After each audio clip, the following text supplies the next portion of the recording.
They tried to ascend, but the ocean wouldn't let them. After discovering the gate below, the crew of Mariana-7 attempts to flee.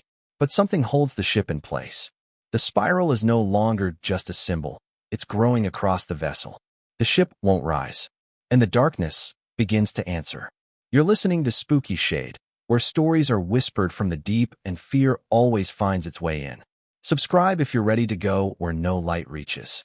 Chapter 5, The Broken Ascent. They all heard it. 3 slow, deliberate knocks from outside the ship, and then a reply. Mason froze, hands still pressed to the cold metal of the hull. He looked at Evelyn. Did that just? Yes, she said softly. Something's responding. Behind them, the ship creaked, ancient steel groaning under pressure that no one could measure or explain. Petra's voice came through the comms, tight with fear. Multiple sonar returns. They're circling us. How many? Evelyn asked. Too many. The decision was unanimous. They had to ascend. The crew reconvened in the command room. The spiral had begun appearing on the walls, doors, even on their data pads, burned into the digital screens like a virus infecting the ship itself.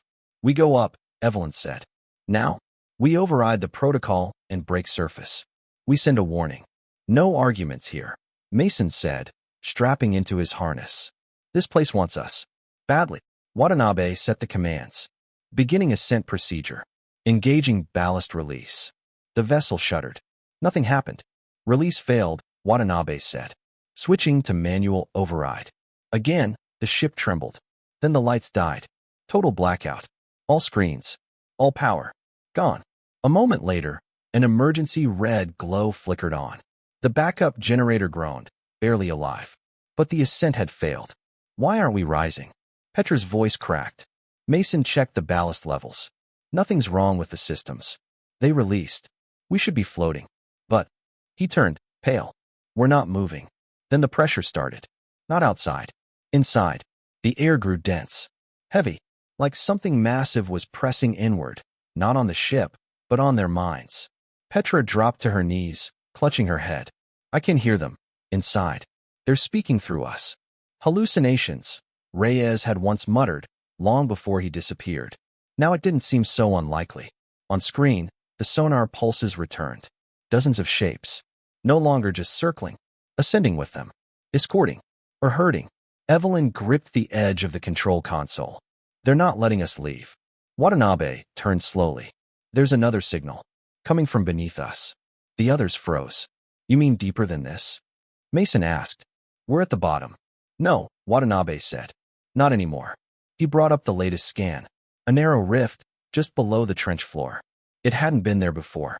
A fracture, like the seafloor had split open. And through that crack, the signal. Transmission 7. But this can't be, Petra whispered. We mapped this area.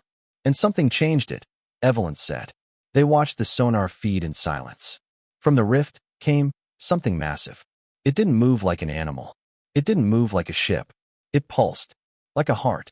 And the spiral began appearing again, on every screen, faster now, flickering, twitching, like it was alive. Then came the sound. The same whispers that had haunted their dreams. Now screaming through the comms. Dozens of voices. No language, but intent. You do not belong. The walls shuddered. The observation window cracked, just faintly, like a spiderweb forming in a frozen pond. Petra backed away, tears in her eyes. We were never meant to surface. We were never meant to leave. Evelyn looked around the room. Every face was changed. Pale, hollow-eyed, fractured. Something had already gotten inside. Not through the hull. Through them. Mason broke the silence. If we're stuck here, then we go down. Everyone turned to him. Excuse me, Petra said. He pointed at the rift. That thing down there. That signal. It's pulling us. Maybe it's been doing it from the start. Evelyn nodded slowly. Maybe that's where Mike went. Where Reyes went. Watanabe adjusted the controls. Pressure down there will be unstable. No maps. No readings. Mason shrugged. We're already dead if we stay. The crew exchanged glances. Evelyn stepped forward.